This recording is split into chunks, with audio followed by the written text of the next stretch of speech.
एक बार बोल दीजिए शिव गुरु महाराज की जय। आइए अनंत भक्ति चैनल में आप सभी भक्तजनों का एक बार फिर से स्वागत है। आज मैं आप लोगों को षष्ठम स्कंध का 15वां अध्याय सुनाती हूँ, जिसमें पुत्र शोक से आतुर राजा चित्रकेतु को महर्षि नारद का उपदेश है। श्री सुखदेव जी कहते हैं कि जब नारद और अंगिरा वहां आए तो देखा कि सारे नगर में कोहराम मचा हुआ है। राजा का रनिवास शोक से व्याप्त है और चारों ओर उदासीनता छाई हुई है। इससे वे शीघ्र ही राजा के पास पहुंचकर बोले, हे राजेंद्र, जिसके लिए तुम शोक करते हो, क्या जानते हो कि यह तुम्हारा कौन है? तुम इसके कौन हो? किसी भी युग में, किसी भी सृष्टि में कोई किसी का कौन है, यह मुझे अलग अलग बतलाओ। हे राजन, तुम्हें नहीं ज्ञात है कि काल के द्वारा ही सब देहधारी एकत्र कर फिर पृथक पृथक कर दिए जाते हैं। जैसे सब चीज तो एक साथ ही बोए जाते हैं, परंतु कोई उत्पन्न होते हैं, कोई नहीं। जैसे ही ईश्वर की माया से किसी को पुत्र आदि होते हैं, किसी को नहीं होते हैं, वे हम सब और तू भी न पहले जन्म में थे और न अब हैं। यह सारा प्रपंच मिथ्या है। एक ईश्वर ही स्वतंत्र और सामर्थ्यवान है कि जो अस्वतंत्र भूतों द्वारा सबको रचता, पालता और मारता है। पिता माता के देह द्वारा देहधारी पुत्र का होना वैसे ही है कि जैसे बीज से बीज उत्पन्न होता है। श्री सुखदेव जी कहते हैं, जब इस प्रकार उन महर्षियों ने राजा चित्रकेतु को समझाया, तब वह अपना मुंह पोंछता हुआ बोला, हे भगवान, इस सन्यासी के भेष में आप दोनों कौन हैं?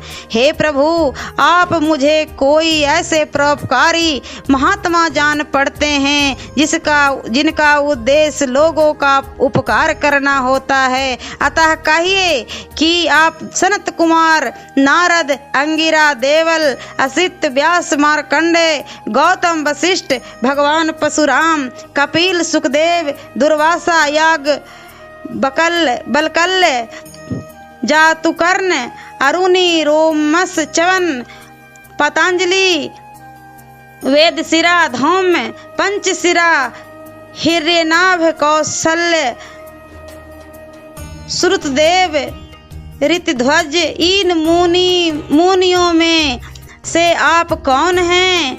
यही लोग तो ईश्वर में भरण किया करते हैं। अतः हे प्रभु, आप दोनों कृपा करके अपने ज्ञान से मुझ ग्राम्य पशु का अज्ञान दूर कीजिए।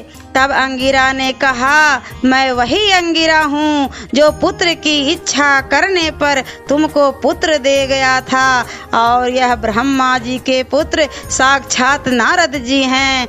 तू भगवान का बड़ा भक्त है, इससे हम दोनों तुझे समझाने आए हैं। पहले भी मैं तुमको ज्ञान ही देने आया था, परंतु तुझ में पुत्र की बड़ी इच्छा देखकर पुत्र ही देकर चला गया और ज्ञान न दे सका।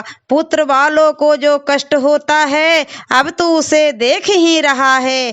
यही दृश्य धन्य और अनेक प्रकार के ऐश्वर्यों का भी होता है।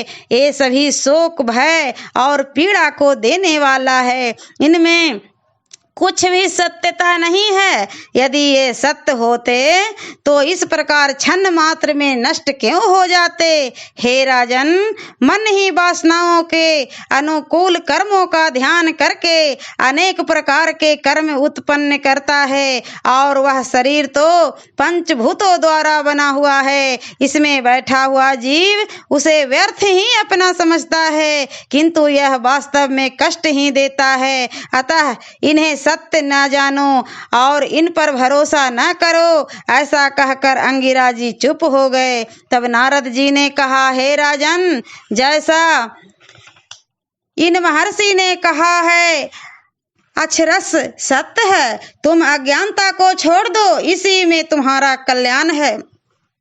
कोई किसी का नहीं है, सब भ्रम मात्र है। तुम्हारे संतोष के लिए मैं तुम्हारे मृतक पुत्र को जीवित कर तुम्हें एक चमत्कार दिखाता हूँ, जिसे देखकर तुम्हारा सारा भ्रम दूर हो जाएगा और तुम निश्चय ही भगवत मार्ग का अनुसरण करोगे। ओम नमो भगवते वासुदेवाय नमः। और षष्ठम स्कंध का 16वां अध्याय मैं अगले वीडियो में सुनाती हूँ। ऐसे ही मनोरंजक कथाएं, कहानियाँ और भक्ति गीत सुनने के लिए हमारे इस चैनल अनंत भक्ति को सब्सक्राइब करें और वीडियो अच्छी लगी हो तो लाइक का बटन जरूर दबाएं। धन्यवाद।